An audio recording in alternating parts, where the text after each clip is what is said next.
Bonjour tout le monde. Aujourd'hui, c'est mardi, le 26 mars. Le mot de passe, c'est ridicule. Il y a une discussion pour aujourd'hui dans l'histoire. I'll talk about that momentarily. TPR, just make sure you continue practicing with this video, with our new forms for our flip video demain. Comment tu te sens aujourd'hui? Also, to help you practice for our flip. Comment tu te sens? Comment tu te sens? How are you feeling today? Comment tu te sens? How do you feel? Calme, frustré, fatigué, triste, heureux ou heureuse.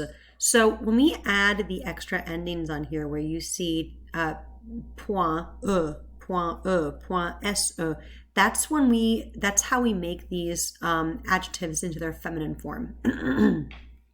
Frustré et fatigué, you would add an e on the end if you're a girl, if you're spelling, but it doesn't sound any different.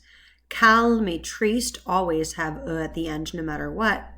Heureux is a little bit different. Heureux ends in e-ux if you're a guy or describing a guy. It ends in euse for a girl. So I would say, since I identify as female, I would say je suis heureuse ou je me sens heureuse. But a guy would say je me sens heureux, heureux. So that one you do hear and see the difference. Choqué, that one, when you add the it does not make any difference in the pronunciation. Fier. Fier, say proud en anglais, proud. Again, adding the e does not make any difference to the pronunciation. Je me sens malade, malade, sick. Anxieux, anxieuse. That one you can figure out since it's a cognate. Confiant, confiante. This one, when you add the e, it does change the way it sounds. It makes you pronounce the te. Confiant, masculin. Confiante, féminin. Confident. J'ai mal, I'm hurt. J'ai mal à la tête, par exemple. Ou j'ai mal aux oreilles. Maybe your ears are bothering you. J'ai mal à l'estomac for a bellyache. J'ai faim, we've learned this one recently. Hungry. Literally, I have hunger. So we'll talk more about that tomorrow in terms of how to answer this question, but start looking at those different émotions and deciding which one you are going to use to answer this question demain. Je me sens, however. Okay. Et aujourd'hui, c'est mardi le 26 mars. En 1972, le train TGV est présenté au public.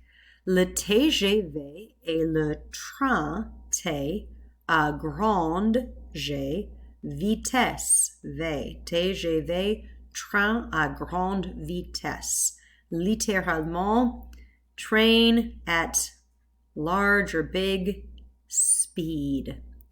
Ça veut dire que le train est très rapide. Le train est très rapide. Le TGV était opérationnel après 5 ans de recherche. Donc, en 1972, le train est présenté, mais les recherches ont commencé en 1967. So, in 1967, they started doing research about how to make this high-speed train. It wasn't until 5 years later, after lots of research and testing, that they would finally be able to roll it out. Il n'y a jamais eu d'accident fatal sur le TGV. Never a fatal accident. Le TGV était le train le plus rapide de 2007 à 2013.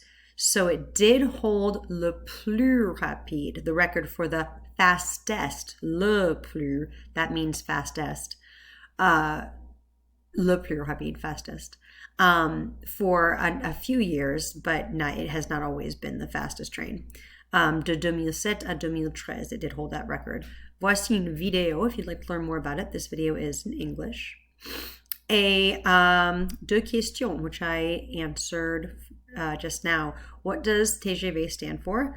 And how long was the TGV the fastest train in the world? So for how many years was it the fastest train in the world? Okay, voila. Once you finish looking at those things I just covered, lots of zeros in the grade book right now. It is getting to the point where the school year is going to unravel very quickly after spring break. So if you have missing work, getting it done little by little, getting those late work forms in is super important. So make sure you're doing that.